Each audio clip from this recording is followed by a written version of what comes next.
This video is being presented for informational purposes, and should you elect to try to undertake this job, you do so at your own risk. Thank you. Good morning, YouTube. Cold morning here in Texas. So I'm going to do a little video of a forearm stock removal on a Winchester Miroku 94 Sporter. I've only seen one other video on YouTube demonstrating this, and it's of an older weapon. This rifle is a 2022 model, and there's lots of these later model Miroku Sporters and carbine and rifles out there. This is going to deal with the Sporter. It's got the 24-inch half octagon, half round barrel, and an end cap instead of barrel bands in the rear, and a pinned ring on the barrel towards the front. So we'll get started. To get started, the magazine tube has to come out, then the fore-end cap, then that loosens it up where the forearm stock will slide. So the cap on the end has a screw through it, or actually I should say a bolt through it, and it goes into a recessed area in the barrel. That has to be removed where the cap can come off, and you hold a little pressure on this. The spring's not super tight, but it is under pressure, and when you take the cap off, you slowly remove your thumb and the spring will come out. Then you can turn the rifle over, and the plunger on the bottom that holds the cartridges will come out. But at that point, it is not ready to slide out, because here is a ring that is mounted to the barrel, and it has two little bitty pins in it that fit a recess in this magazine tube. You have to drive those pins out using a 1/16 drive punch and drive those pins out. Okay? At that point, you can remove the entire tube, but the forearm is still locked because of this band. And in this model band, a lot of them have a single hole. In this model Miroku 94, you have two screws on the end of the band that fit into a block that's tapped, that's dovetailed in to the octagon part of the barrel. That's what holds the forearm stock on. And it has to be removed in order to allow this to move forward, and then it results in what you see here. So I'm going to show you a little bit of close-up of this end cap with the screw holes in it. And it's got two little bitty bolts that go into it. And those bolts fit in two holes right here on this block that is dovetailed into the bottom of the barrel.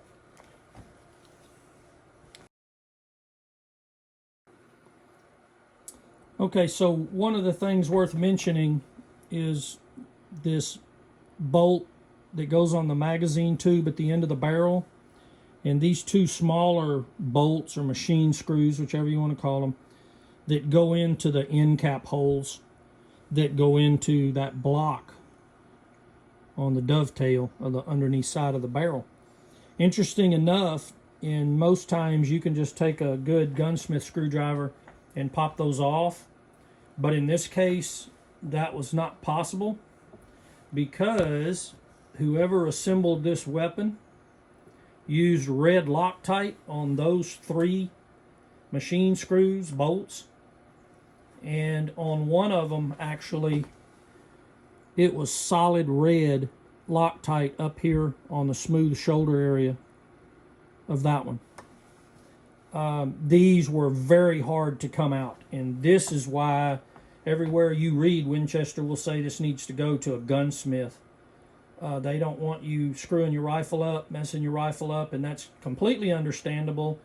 And you twist one of them off or something, and then you got to send it to them anyway, and you know a mechanic doesn't like to follow another mechanic. So I'll go over what I did to actually get all this off.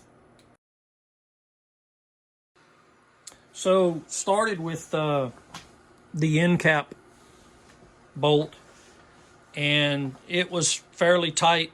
And what we found, because I had to get another pair of hands to help me, 2 hands is not enough to hold the weapon and to do all this.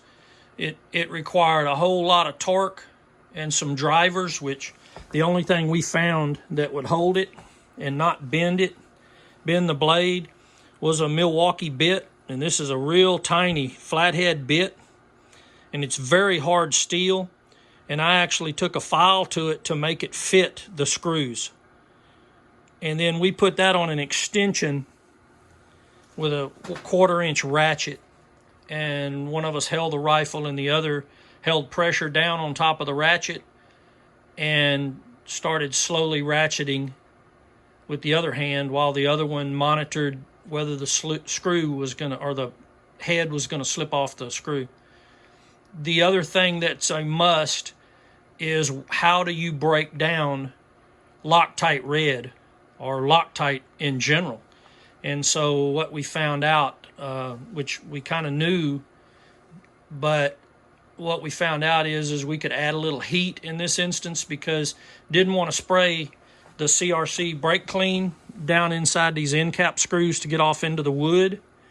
So what we were able to do is we tried a pencil soldering iron, a very hot pencil soldering iron, right on the heads of the bolts the first go round, and that did nothing.